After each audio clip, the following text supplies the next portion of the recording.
हाँ इंज ही ठीक है, है बहुत अच्छा। लो जी इन्हों वास्ते दुआ भी करो तो ताड़ियां का इंतजाम भी करो। ਹੈਲੋ लव यू ਭਾਜੀ ਖਲੋ ਕੇ ਗੱਲ ਕਰਨੀ ਪੈਣੀ, ਜ਼ਿਆਦਾ ਦੇਰ ਬਹਿਣ ਦੇ ਅਸੀਂ ਆਦੀ ਨਹੀਂ। ਉਹ ਤੁਸੀਂ ਖਲੋਵੋ, ਤੁਸੀਂ ਵੈਸੇ ਵੈਸੇ ਵੀ ਹੀ- ਲੱਗਦਾ ਸਾਡੀ ਰਿਸਪੈਕਟ ਹੋ ਰਹੀ ਜਦੋਂ ਬੈਠੇ ਹੋਈਏ। ਨਹੀਂ ਬਹਿ ਕੇ ਠੀਕ ਨਹੀਂ ਤੁਸੀਂ ਖਲੋਵੋ ਭਾਜੀ, ਤੁਸੀਂ 3-3 ਘੰਟੇ ਨਹਿਰ ਤੇ ਖਲੋਤੇ ਰਹਿੰਦੇ ਹੋ। ਅਸੀਂ ਨਹਿਰ ਤੇ ਖਲੋਂਦੇ ਸੀ ਤੇ ਇਹੋ ਜਿਹੀਆਂ ਚੀਜ਼ਾਂ ਨਹਿਰ ਚੋਂ ਕੱਢੀਆਂ ਨੇ ਨਾ। ਇਹ ਚੀਜ਼ ਕੱਢ ਕੇ ਨਾ ਜਿਹਦੀ ਹੋਵੇ ਉਹਦੀ ਦਈ ਦੀ ਆ, ਤੁਸੀਂ ਤਾਂ ਘਰ ਹੀ ਰੱਖ ਲਈ। ਉਹ ਮਾਰੋ ਤੂੰ ਫਿਟੇ ਮੂੰਹ ਤੇਰਾ। ਮੈਂ ਕਿਹਾ ਇਹਨੂੰ ਹੀ ਘਰ ਰੱਖ ਲਓ, ਹੋਰ ਜਾਨਵਰ ਰੱਖਣ ਤੋਂ ਬਿਹਤਰ ਹੈ। ਮਾਸ਼ਾਅੱਲਾ ਅੱਜ ਪੈਂਟ ਕੋਟ ਏਡਾ ਸੋਹਣਾ ਲੱਗਦਾ, ਬੰਦ ਬੈਂਕ ਦਾ ਮੈਨੇਜਰ ਹੁੰਦਾ। ਇਹ ਵੀ ਬੈਂਕ 'ਚ ਚੈੱਕ ਦੀ ਸ਼ਰਟ ਜਮ੍ਹਾਂ ਕਰਾਉਣ ਚਲਾ ਗਿਆ। ਇਹ ਜਾਲੀ 5000 ਦਾ ਨੋਟ ਜਾ ਕੇ ਕਹਿੰਦਾ ਜਮਾ ਕਰ ਲਓ, ਕਹਿੰਦੇ ਇਹ ਤੇ ਜਾਲੀ ਆ। ਕਹਿੰਦਾ ਤੁਸੀਂ ਮੇਰੇ ਅਕਾਊਂਟ 'ਚ ਹੀ ਕਰਨਾ। ਔਰ ਮਾਸ਼ਾਅੱਲਾ ਸਲੀਮ ਭਾਈ ਦੀ ਸਿਹਤ ਵੇਖੋ, ਇਹੋ ਜਿਹਾ ਬੰਦਾ ਬੈਂਕ 'ਚ ਜਾਵੇ ਤੇ ਇਹੋ ਜਿਹਾ ਤਾਂ ਮੈਨੇਜਰ ਚੂਹਾ ਹੁੰਦਾ। ਬਾਅਦ 'ਚੋਂ ਰੋ ਰਿਹਾ ਨਾ, ਕੀ ਹੋਇਆ ਮੇਰੇ ਮੈਨੇਜਰ ਨੂੰ ਬਿੱਲੀ ਲੱਗ ਗਈ। ਇਹੋ ਜਿਹੇ ਮੈਨੇਜਰ ਦੀ ਬੈਂਕ 'ਚ ਸਿਰਫ ਇਹ ਡਿਊਟੀ ਹੁੰਦੀ ਕਿ ਤੂੰ ਪਾਟੇ ਨੋਟਾਂ ਨੂੰ ਟੇਪ ਲਾਉਣੀ ਹੈ। ਬਹੁਤ ਸ਼ੁਕਰੀਆ ਜੀ, ਤੁਹਾਨੂੰ ਬਹੁਤ ਬਹੁਤ ਵਧਾਈਆਂ, ਮੁਬਾਰਕ। ਇਹ ਜੀ ਸਭ ਤੋਂ ਪਹਿਲੇ ਬੜੀ ਮੁਹੱਬਤ ਹੈ ਪੰਜਾਬੀ ਕਾਨਫਰੰਸ ਵਾਲਿਆਂ ਦੀ, ਜਿਹੜੇ ਸਾਂਝਾ ਦੇਸ਼ ਕਰਨ ਲਈ ਬੜੀ ਕੋਸ਼ਿਸ਼ ਕਰ ਰਹੇ ਨੇ, ਤੇ ਸਾਡਾ ਵੀ ਇਹਦੇ ਵਿੱਚ ਬੜਾ ਸ਼ੌਕ ਹੈ ਕਿ ਅਸੀਂ ਸਾਰੇ ਇੱਕ ਦੂਸਰੇ ਨੂੰ ਭੈਣ ਭਰਾ ਮਿਲ ਕੇ ਇਕੱਠੇ ਰਹੀਏ। ਔਰ ਸਭ ਤੋਂ ਪਹਿਲੇ ਜਿਹੜੇ ਸਾਡੇ ਪ੍ਰਾਹੁਣੇ ਆਏ ਨੇ ਬੜੀ ਬੜੀ ਦੂਰੋਂ, 7 ਸਮੁੰਦਰ ਤੋਂ ਪਾਰ, ਜੀ ਜੀ ਸਰ, ਅਸੀਂ ਉਹਨਾਂ ਨੂੰ ਜੀ ਆਇਆਂ ਨੂੰ ਕਹਿੰਦੇ ਹਾਂ। ਜੀ ਵੈਲਕਮ ਜੀ। ਤੇ ਇਹ ਸਾਂਝ ਮੁਹੱਬਤਾਂ ਵਧਣੀਆਂ ਚਾਹੀਦੀਆਂ ਨੇ ਬੇਸ਼ੱਕ। ਇਹ ਜਿਹੜੀਆਂ ਦੂਰੀਆਂ ਪੈ ਗਈਆਂ ਨੇ ਖਤਮ ਹੋਣੀਆਂ ਚਾਹੀਦੀਆਂ ਨੇ, ਕਿਉਂਕਿ ਅਸੀਂ ਅੱਜ ਤੱਕ ਚੜ੍ਹਦੇ ਪੰਜਾਬ ਤੇ ਲਹਿੰਦੇ ਪੰਜਾਬ ਦੇ ਦੋਸਤ ਭੈਣ ਭਰਾ ਜਦੋਂ ਵੀ ਮਿਲੇ ਨੇ ਤੇ ਬੜੀ ਖੁਸ਼ੀ ਹੋਈ ਹੈ। ਉਹਨਾਂ ਨੇ ਵੀ ਬੜੀ ਮੁਹੱਬਤ ਦਾ ਇਜ਼ਹਾਰ ਕੀਤਾ ਹੈ, ਅਸੀਂ ਵੀ ਉਹਨਾਂ ਦੇ ਨਾਲ ਉਸੇ ਮੁਹੱਬਤ ਦਾ ਇਜ਼ਹਾਰ ਕੀਤਾ ਹੈ। ਤੇ ਮੈਂ ਤੇ ਇੱਕ ਥੋੜਾ ਜਿਹਾ ਇੱਕ ਗਾਣਾ ਜਿਹੜਾ ਉਹ ਮੈਂ ਇਨਸ਼ਾਅੱਲਾ ਚੜ੍ਹਦੇ ਤੇ ਲਹਿੰਦੇ ਪੰਜਾਬ ਦੀ ਮੁਹੱਬਤ ਦੇ ਬਾਰੇ ਜੇ ਲਿਖਿਆ, ਜੇ ਰਿਕਾਰਡ ਕਰਨਾ ਹੈ, ਬਹੁਤ ਜਲਦ ਪੇਸ਼ ਹੋਏਗਾ। ਉਹਦਾ ਇੱਕ ਸ਼ੇਰ ਸਿਰਫ ਪੇਸ਼ ਕਰ ਰਿਹਾ ਜੀ ਕਿ ਜਦੋਂ ਵੱਜਦੀ ਏ ਕੰਨਾਂ ਨਾਲ ਮੇਰੇ, ਹਾਂ ਵਾਹ, ਜਦੋਂ ਵੱਜਦੀ ਏ ਕੰਨਾਂ ਨਾਲ ਮੇਰੇ ਤੇ ਮਿੱਠਾ ਮਿੱਠਾ ਰਸ ਘੋਲਦੀ, ਜਦੋਂ ਸੁਣਨਾ ਪੰਜਾਬੀ ਬੋਲੀ ਤੇ ਲੱਗੇ ਮੇਰੀ ਮਾਂ ਬੋਲਦੀ। हाय हाय ਹਾਏ ਹਾਏ ਹਾਏ, भाई क्या कहने, बहुत बढ़िया। ਬਹੁਤ ਅੱਛਾ। ਇਹ ਗਾਣੇ ਦੀ ਪਹਿਲੀ ਲਾਈਨ ਹੈ, ਦੁਬਾਰਾ ਇਨਸ਼ਾਅੱਲਾ ਪੂਰਾ ਗਾਣਾ ਤੁਹਾਡੇ ਸਾਹਮਣੇ ਪੇਸ਼ ਕੀਤਾ ਜਾਏਗਾ। ਜਦੋਂ ਵੱਜਦੀ ਏ ਕੰਨਾਂ ਨਾਲ ਮੇਰੇ ਤੇ ਮਿੱਠਾ ਮਿੱਠਾ ਰਸ ਘੋਲਦੀ, ਜਦੋਂ ਸੁਣਨਾ ਪੰਜਾਬੀ ਬੋਲੀ ਤੇ ਲੱਗੇ ਮੇਰੀ ਮਾਂ ਬੋਲਦੀ। बहुत ਠੀਕ ਹੈ। ਤੇ ਨਹੀਂ ਅੰਮਾ ਤੁਹਾਡੀ ਤੇ ਵੈਸੇ ਕਿਕਰਾਂ, ਹਾਂਜੀ ਵੈਸੇ ਵੀ ਬੜਾ ਬੋਲਦੀ ਸੀ ਮੈਂ ਕਿ ਪੁੱਤਰ ਕੰਮ ਤੇ ਜਾ, ਤੇਰਾ ਪਿਓ ਜਾਂਦਾ, ਤੂੰ ਨਹੀਂ ਜਾਂਦਾ। ਆ ਜਦੋਂ ਹੁਣ ਮੈਂ ਬੋਲਣ ਦੇ ਉਹਨੂੰ ਹੁਣ ਕੀ ਨਹੀਂ ਜੀ, ਇਹ ਮਾਂ ਬੋਲੀ ਨੂੰ ਜ਼ਿੰਦਾ ਰੱਖਣਾ ਚਾਹੀਦਾ। ਅਸੀਂ ਪੰਜਾਬੀ 'ਚ ਆਪਣੀ ਆਉਣ ਵਾਲੀਆਂ ਮਾਂ ਨਸਲਾਂ ਬੋਲੀ 'ਚ- ਜ਼ਿੰਦਾ ਰੱਖ ਲਾਂਗੇ, ਤੂੰ ਖਾ ਪੀ ਕੇ ਆਪਣੇ ਆਪ ਨੂੰ ਜ਼ਿੰਦਾ ਰੱਖ। ਮੈਂ ਇੱਕ ਬੰਦੇ ਦਾ 50 ਲੱਖ ਖਾ ਗਿਆ, ਔਰ ਕਿੰਨਾ ਖਾ ਜਾਵਾਂ। ਅਸਲ ਦੇ ਵਿੱਚ ਨਾ ਜਦੋਂ ਸਾਡੀ ਮਾਂ ਹੀ ਮਰ ਗਈ ਤਾਂ ਫਿਰ ਕਿਸੇ ਨੇ ਰੋਟੀ ਵੀ ਨਹੀਂ ਪੁੱਛਣੀ। ਹਾਏ ਹਾਏ ਹਾਏ, ਉਹ ਮਾਂ ਹੀ ਸੀ, ਉਹ ਮਾਂ ਹੀ ਸੀ ਜਿਹੜੀ ਇਹੋ ਜਿਹੇ ਬੱਚੇ ਨੂੰ ਭੋਰੇ ਪਾ ਕੇ ਜਵਾਨ ਕਰ ਗਈ। ਭੋਰੇ ਪਾ ਕੇ ਜਾਂ ਹੋਰੇ ਪਾ ਕੇ। ਸਾਡੇ ਭਾਈ ਇੱਥੇ ਫੈਸਲਾਬਾਦ ਹੈ, ਫੈਸਲਾਬਾਦ ਲੈਲਪੁਰ, ਤੇ ਪੰਜਾਬ 'ਚੋਂ ਜਿੰਨਾ ਉਧਰੋਂ ਆਇਆ, ਜਲੰਧਰ, ਹੁਸ਼ਿਆਰਪੁਰ, ਉੱਥੇ ਬੈਠਾ ਹੈ। ਤੇ ਅਫਜ਼ਲ ਸਾਹਿਲ ਸਾਹਿਬ ਵੀ ਫੈਸਲਾਬਾਦ ਦੇ ਆ, ਮੈਂ ਉਕਾੜੇ ਤੋਂ ਆ। ਕੀ ਬਾਤ ਜੀ। ਇਹ ਲਾਹੌਰੀਏ ਨੇ ਪੱਕੇ, ਓਏ ਅਸੀਂ ਲਾਹੌਰੀਏ ਹੁੰਨੇ ਆ ਓਏ। ਸ਼ੁਕਰ ਸ਼ੁਕਰ ਤੇ ਇਹ ਤੇ ਬਹੁਤ ਬੋਲੇ ਨੇ, ਤੇ 3 ਦਿਨ ਹੋ ਗਏ ਬੋਲੀ ਜਾਂਦੇ। ਇਹਨਾਂ ਦੀ ਜ਼ੁਬਾਨ ਨੂੰ ਖੱਲੀਆਂ ਪੈ ਗਈਆਂ ਹੁਣ। ਇਹ ਘਰ ਜਾ ਕੇ ਨਾ ਜ਼ੁਬਾਨ ਘੁੱਟਦੇ ਆ। ਅੱਛਾ ਦੇਖੋ, ਪੰਜਾਬੀ ਬੋਲਣ ਦੇ ਨਾਲ ਨਾ ਜ਼ੁਬਾਨ ਥੱਕਦੀ ਨਹੀਂ, ਵਾਕਈ ਉਹ ਜ਼ਿਆਦਾ ਫਰੈਸ਼ ਹੋ ਜਾਂਦੀ ਹੈ। ਹੁਣ ਵੇਖੋ ਨਾ, ਜਿਵੇਂ ਗੈਸ ਵਾਲੀ ਬੋਤਲ ਪੀ ਕੇ ਛੱਤ ਨਾਲ ਲੱਗ ਗਿਆ। ਮੈਂ ਕਿਹਾ ਕੀ ਹੋਇਆ, ਕਹਿੰਦਾ ਭੱਜ ਗੈਸ ਚੜ ਗਈ।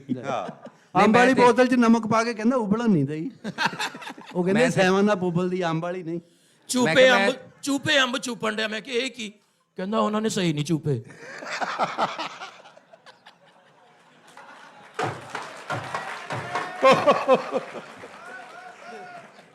ਇਹ ਕੋਈ ਅੰਬ ਚੂਪਦਾ ਹੋਵੇ ਮਗਰ ਪਾ ਕੇ ਟਕ ਨਾ ਸੁੱਟੀ ਮੈਂ ਲੈਣੀ ਹੈ। कैसा जिम्मेदार आदमी हो। ਹਾਂਜੀ ਵੇਖੋ, ਮਿੱਠੇ ਵਾਲੇ ਨੂੰ ਕਹਿੰਦਾ ਮਿੱਠੇ ਕਿੰਨੇ ਦੇ ਦਰਜਨ? ਕਹਿੰਦਾ 100 ਰੁਪਏ ਦੇ। ਕਹਿੰਦਾ 50 ਲਾ ਲਾ। ਉਹ ਵੀ ਕਹਿੰਦਾ ਵੇ ਚੂਪੇ ਹੋ ਚੂਪ ਲੈ। ਅੱਗੋਂ ਸ਼ਰਮਿੰਦਾ ਨਹੀਂ ਹੋਇਆ, ਕਹਿੰਦਾ ਇਹਨਾਂ ਦੇ ਫਿਰ 30 ਲਾ ਲਾ, ਇਹਨਾਂ 'ਚ ਰਸ ਘੱਟ। ਰੋਹ ਵਾਲੀ ਮਸ਼ੀਨ ਤੋਂ ਮਾਰ ਪੈ ਗਈ, ਹੈ ਰੋਹ ਵਾਲੀ ਮਸ਼ੀਨ ਤੋਂ। ਅੱਛਾ ਉਹਨੇ ਗੰਨਾ ਵਿੱਚ ਦਿੱਤਾ, ਉੱਤੇ ਬਹਿ ਕੇ ਝੂਟੇ ਲੈਣ ਡਿਆ। ਉਹ ਨਹੀਂ, ਇਹ ਤੇ ਗੱਲ ਗਲਤ ਹੈ। ਇਹ ਵੀ ਗੰਨਾ ਦਿੱਤਾ ਹੀ ਗੰਨਾ- ਨਹੀਂ ਉਹਨੇ ਭਾਜੀ। ਪਹਿਲੇ ਤੇ ਸਲੀਮ ਸਾਹਿਬ ਕੋਲ ਖੜੇ ਸੀ, ਉਹਨੇ ਇਹਨਾਂ ਨੂੰ ਗੰਨਾ ਸਮਝ ਕੇ ਵੇਚ ਦੇ ਦਿੱਤਾ। ਉਹ ਤੇ ਇਹਨੇ ਚੀਕਾਂ ਚੂਕਾਂ ਮਾਰੀਆਂ ਤੇ ਉਹਨੇ ਛੱਡਿਆ ਨਹੀਂ, ਤੇ ਦੂਰਾ ਕਰਕੇ ਫਿਰ ਦੇਣ ਲੱਗਾ ਸੀ। ਤੂੰ ਵੀ ਸਮਝਾਇਆ ਨਹੀਂ ਉਹਨੂੰ, ਤਮਾਸ਼ਾ ਵੇਖ ਰਿਹਾ ਉੱਥੇ। ਮੈਂ ਸਮਝਾਇਆ, ਮੈਂ ਕਿਹਾ ਸੋਹਣਿਆ ਖਾਲੀ ਸਲੀਮ ਨਹੀਂ, ਪਿੱਛੇ 2 ਨਿੰਬੂ ਵੀ ਲਾ।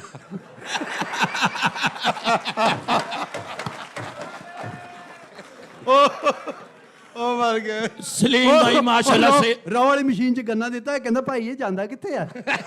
ਉਹ ਕਹਿੰਦਾ ਭਾਈ ਵੀਰੇ ਲੋਕੇਸ਼ਨ ਲਾ ਲਾ। ਸਿਹਤਮੰਦ ਆਦਮੀ ਮਾਸ਼ਾਅੱਲਾ। ਕਬਰਸਤਾਨ ਗਿਆ ਤੇ ਦਾਦੇ ਦੀ ਕਬਰ ਭੁੱਲ ਗਿਆ। ਉਹਨੂੰ ਕਹਿੰਦਾ ਉਹਦੀ ਕਬਰ ਕਿੱਥੇ, ਜਿਹੜਾ ਗੋਹੇ ਤੋਂ ਤਿਲਕ ਕੇ ਕਿੱਲੇ 'ਚ ਵੱਜ ਕੇ ਮਰਿਆ? ਉਹਨੇ ਕਿਹਾ ਇਹਦੇ ਵਾਲਦ ਸਾਹਿਬ ਵੀ ਮਰ ਗਏ ਤੇ ਵਿੱਚ ਨਿੰਬੂ ਸੁੱਟ ਰਿਹਾ। ਮੈਂ ਕਿਹਾ ਇਹ ਕੀ ਕਰ ਰਿਹਾ?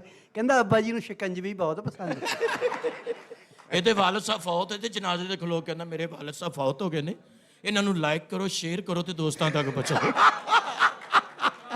ਇਹਦਾ ਅੱਬੂ ਮਰ ਗਿਆ। ਮੈਂ ਗਿਆ ਅਫਸੋਸ ਲਈ ਤੇ ਰੋਵੇ ਹੀ ਨਾ। ਮੈਂ ਕਿਹਾ ਸਖਾਵਤ ਤੇਰੇ ਅੱਬੂ ਮਰ ਗਏ, ਤੂੰ ਰੋ ਹੀ ਨਹੀਂ ਰਿਹਾ। ਕਹਿੰਦਾ ਚੁੱਪ ਕਰ, ਮੇਰੇ ਕੋਲ ਇੱਕ ਹੋਰ ਹੈਗਾ।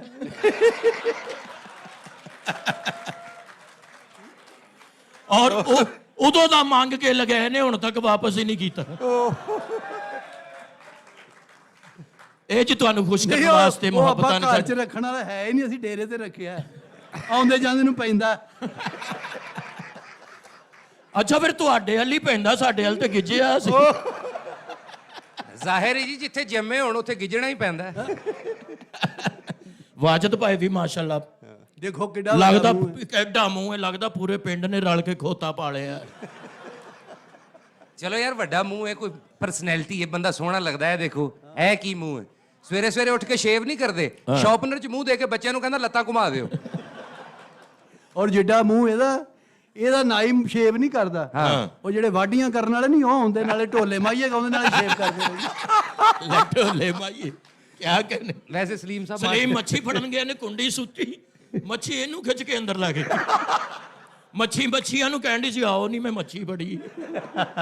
ਸਲੀਮ ਸਾਹਿਬ ਨੇ ਇੰਝ ਹੀ ਹੁੰਦੀ ਹੈ। ਤੇ ਇੱਕ ਵਾਰੀ ਗਰਮੀਆਂ 'ਚ ਨਹਿਰ ਤੇ ਨਹਾਣ ਗਏ। ਅੱਛਾ ਜੀ। ਇਹਨਾਂ ਨੇ ਪਾਣੀ ਛਾਲ ਮਾਰੀ, ਮੂੰਹ ਬਾਹਰ ਕੱਢਿਆ ਤੇ ਸਾਹਮਣੇ ਸੱਪ ਇਹਨਾਂ ਨੂੰ ਵੇਖ ਕੇ ਕਹਿੰਦਾ ਓਏ ਸੱਪ। ਇਹ ਮੈਨੂੰ ਮਿਲਿਆ, ਰਗੜਾਂ ਲੱਗੀਆਂ। ਮੈਂ ਕਿਹਾ ਕੀ ਹੋਇਆ? ਕਹਿੰਦਾ ਮੈਂ ਕੱਲ ਨਹਿਰ ਤੇ ਗਿਆ ਸੀ, ਸਾਰਿਆਂ ਨੇ ਨਹਿਰ ਤੋਂ ਪੁਲ ਤੋਂ ਛਾਲਾਂ ਮਾਰੀਆਂ, ਇਹਨੇ ਅੰਡਰਪਾਸ 'ਚ ਮਾਰਤੀ। ਸਲੀਮ ਸਾਹਿਬ ਨੇ ਸੁੱਕੀ ਨਹਿਰ 'ਚ ਛਾਲ ਮਾਰਨ ਲਈ ਨਾ ਬਾਹਰੋਂ ਪਾਣੀ ਉੱਤੇ ਪਾ ਲਿਆ। ਉਹ ਮੇਰੇ ਗਿੱਲਾ ਹੋ ਕੇ ਮਾਰ ਰਿਹਾ ਛਾਲ। ਹੋਰ ਸਲੀਮ ਸਾਹਿਬ ਠੀਕ ਹੋ? ਢੋਲਕ ਵਾਲਾ ਤੁਸੀਂ ਲਿਆਏ, ਇਹਦੇ ਕੋਈ ਫਾਇਦਾ ਵੀ ਲੈਣਾ ਜਾਂ ਨਹੀਂ? ਆਹੋ, ਇੱਕ ਆਰਫ ਲੋਹਾਰ ਸਾਹਿਬ ਸਾਡੇ ਬਹੁਤ ਵੱਡੇ ਫਨਕਾਰ ਰਹੇ, ਕਿਆ ਬਾਤ, ਉਹਨਾਂ ਦੀ ਤਾਲੀਆਂ ਕਲੈਪ ਹੋਣੀ ਜ਼ੋਰਦਾਰ। ਚਾਹੀਦੀ। ਵਾਹ ਵਾਹ ਜੀ ਵਾਹ। ਉਹ ਇੱਕ ਜਗ੍ਹਾ ਤੇ ਗਾਉਣ ਵਾਸਤੇ ਗਏ ਨੇ, ਉਹਨਾਂ ਦਾ ਸਟਾਈਲ ਤੁਹਾਨੂੰ ਪਤਾ ਹੈ ਮਾਸ਼ਾਅੱਲਾ, ਪੰਜਾਬ ਖਿੜ ਜਾਂਦਾ ਉਹਨਾਂ ਨੂੰ ਵੇਖ ਕੇ। ਉਹਨਾਂ ਦੀ ਡਰੈਸਿੰਗ, ਉਹਨਾਂ ਦੇ ਗੁਫ਼ਤਗੂ, ਉਹਨਾਂ ਦੀ ਗਾਣ ਦਾ ਸਟਾਈਲ, ਉਹ ਲੱਗਦਾ ਕਿ ਵਾਕਈ ਪੰਜਾਬ ਇੱਕ ਸਾਡੀ ਨਾ ਤਾਕਤ ਹੈ ਬਹੁਤ ਵੱਡੀ। ਉਹ ਇੱਕ ਜਗ੍ਹਾ ਤੇ ਗਾਉਣ ਗਏ ਨੇ ਤੇ ਉਹਨਾਂ ਨੂੰ ਕਿਸੇ ਨੇ ਫਰਮਾਇਸ਼ ਕਰਤੀ ਕਿ ਸਾਨੂੰ ਉਹ ਗਾਣਾ ਸੁਣਾਓ, ਮੈਂ ਅੰਬ ਚੂਪਣ ਲਈ ਗਈ, ਬਾਗ 'ਚ ਫੜੀ ਗਈ। ਅੱਛਾ। ਮੈਡਮ ਨੂਰ ਚਾਂਦ ਜੀ ਦਾ ਗਾਇਆ ਹੋਇਆ ਗਾਣਾ ਆਰਫ ਲੋਹਾਰ ਸਾਹਿਬ ਨੂੰ ਉਹਨਾਂ ਨੇ ਕਿਹਾ, ਤੇ ਉਹਨਾਂ ਨੇ ਕਿਵੇਂ ਗਾਇਆ ਜੀ? ਆਓ ਜਰਾ ਖੜੇ ਹੋ ਜਾਓ ਹੁਣ ਥੋੜੇ ਜਿਹੇ, ਅੱਗੇ ਆ ਜਾਓ। ਜ਼ਿਆਦਾ ਬਹਿਣਾ ਵੀ ਨਹੀਂ ਠੀਕ ਹੁੰਦਾ। ਆਰਫ ਲੋਹਾਰ ਸਾਹਿਬ ਨੇ ਕਿਹਾ ਲੈ ਬਈ ਸੁਣ ਲਓ, ਜੇ ਤੁਸੀਂ ਉਹ ਗਾਣਾ ਸੁਣਨਾ ਤੇ ਮੈਂ ਤੁਹਾਡੇ ਅੱਗੇ ਜ਼ਿੱਦ ਨਹੀਂ ਕਰਦਾ, ਲੇਕਿਨ ਮੈਂ ਤੁਹਾਨੂੰ ਦੱਸ ਦਿਆਂਗਾ ਕਿ ਸਾਨੂੰ ਇਹ ਗਾਣੇ ਵੀ ਆਉਂਦੇ ਨੇ। ਤੇ ਉਹਨਾਂ ਨੇ ਸ਼ੁਰੂ ਕਿਵੇਂ ਕੀਤਾ?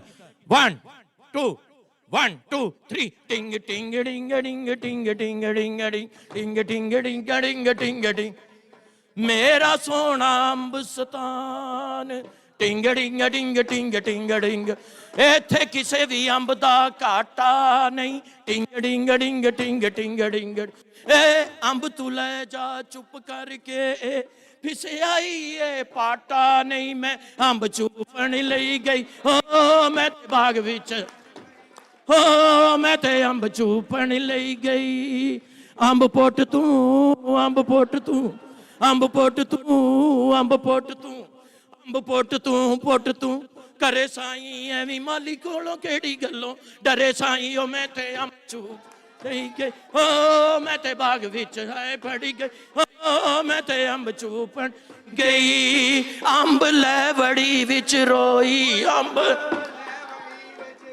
ਓਏ ਅੰਬ ਲੈ ਵੜੀ ਵਿੱਚ ਰੋਈ ਅੰਬ ਉੱਥੇ ਚੂਪ ਚੂਪ ਕਮਲੀ ਹੋਈ ਉੱਥੇ ਓਏ ਅੰਬ ਲੈ ਵੜੀ ਵਿੱਚ ਰੋਈ ਉੱਥੇ ਚੁੱਪ ਚੁੱਪ ਕਮਲੀ ਹੋਈ ਉਹ ਲੰਗੜਾ ਅੰਬ ਨਹੀਂ ਉਹ ਦੇਂਦਾ ਕੋਈ ਉਹ ਮੈਂ ਤੇ ਅੰਬ ਚੂਪਣ ਲਈ ਹੋ ਮੈਂ ਤੇ ਬਾਗ ਵਿੱਚ ਹੋ ਮੈਂ ਤੇ ਅੰਬ ਚੂਪਣ ਲਈ ਗਈ ਅੰਬਾਂ ਛੁਪਾ ਲੋ ਕੁੜੀਓ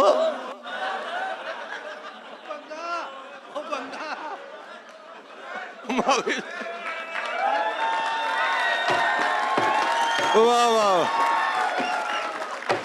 ਵਾਹ ਵਾਹ ਵਾਹ ਵਾਹ ਬਹੁਤ ਸ਼ੁਕਰੀਆ ਬਹੁਤ ਮੁਹੱਬਤਾਂ ਦੀਆਂ ਇਹ ਜਿਹੜੀਆਂ ਸਾਂਝਾਂ ਨੇ ਅੱਲਾਹ ਤਾਲਾ ਇਹਨਾਂ ਨੂੰ ਕਾਇਮ ਰੱਖੇ ਔਰ ਇਸੇ ਤਰ੍ਹਾਂ ਵਧਾਈ ਰੱਖੇ ਨਾਸਰ ਢਿੱਲੋਂ ਸਾਹਿਬ ਦਾ ਬਹੁਤ ਬਹੁਤ ਸ਼ੁਕਰੀਆ ਜਿੰਨੇ ਵੀ ਇੰਤਜ਼ਾਮੀਆਂ ਨੇ ਜਿਹੜੇ ਇਸ ਕੰਮ 'ਚ ਲੱਗੇ ਹੋਏ ਨੇ ਸਾਨੂੰ ਚਾਹੀਦਾ ਸਾਰੇ ਰਲ ਕੇ ਉਹਨਾਂ ਦਾ ਸਾਥ ਦਈਏ ਤੇ ਅੱਲਾ ਨੇ ਚਾਹਿਆ ਤੇ ਇਨਸ਼ਾਅੱਲਾ ਇੱਕ ਦਿਨ ਇੱਕ ਹੋ ਕੇ ਜ਼ਰੂਰ ਵਿਖਾਵਾਂਗੇ ਸਭ ਨੂੰ ਥੈਂਕ ਯੂ ਬਹੁਤ ਸ਼ੁਕਰੀਆ ਪਿਆਰੇ ਭੈਣੋ ਤੇ ਭਰਾਓ ਤੁਸੀਂ ਇਹ ਦੇਖੋ ਕਿ ਫਨਕਾਰ ਕਮੇਡੀਅਨਸ ਜਿਹੜੇ ਨੇ ਤੁਹਾਡੇ ਪੰਜਾਬ ਦੇ ਤੁਹਾਡੇ ਆਪਣੇ ਮੁਲਕ ਦੇ ਉਹ ਮਾਸ਼ਾਅੱਲਾ ਕਿੰਨੇ ਫੇਮ ਕਿੰਨੇ ਹਰ ਦਿਲ ਅਜ਼ੀਜ਼ ਹੁੰਦੇ ਨੇ ਕਿ ਤੁਸੀਂ ਦੇਖੋ ਇਹ ਸਿਰਫ ਜੋੜੀ ਸਟੇਜ ਤੇ ਆਈ ਹੈ ਤੇ ਮਾਸ਼ਾਅੱਲਾ ਰੌਣਕ ਇੱਧਰ ਵੀ ਲੱਗ ਗਈ ਇੱਧਰ ਵੀ ਜਿਹੜਾ ਬਾਹਰ ਪੰਡਾਲ ਸੀ ਉਹ ਵੀ ਸਾਰਾ ਅੰਦਰ ਆ ਗਿਆ ਹੁਣ ਜਿੰਨਾ ਪੰਡਾਲ ਹੈ ਮੇਰੇ ਵੱਲੋਂ ਤੁਹਾਨੂੰ ਇੱਕ ਰਿਕੁਐਸਟ ਹੈ ਸਾਡੇ ਸੁਪਰਸਟਾਰ ਸਖਾਵਤ ਸਾਹਿਬ ਨੂੰ ਅੱਜ ਇਹ ਪੰਜਾਬੀ ਕਾਨਫਰੰਸ ਵੱਲੋਂ ਜਿਹੜਾ ਅਵਾਰਡ ਮਿਲਿਆ ਤੁਹਾਡੀਆਂ ਤਾਲੀਆਂ ਦੀ ਗੂੰਜ ਇੰਨੀ ਹੋਣੀ ਚਾਹੀਦੀ ਕਿ ਇਹਨਾਂ ਦੇ ਕੰਨ ਤਾਜ਼ਾ ਹੋ ਜਾਣ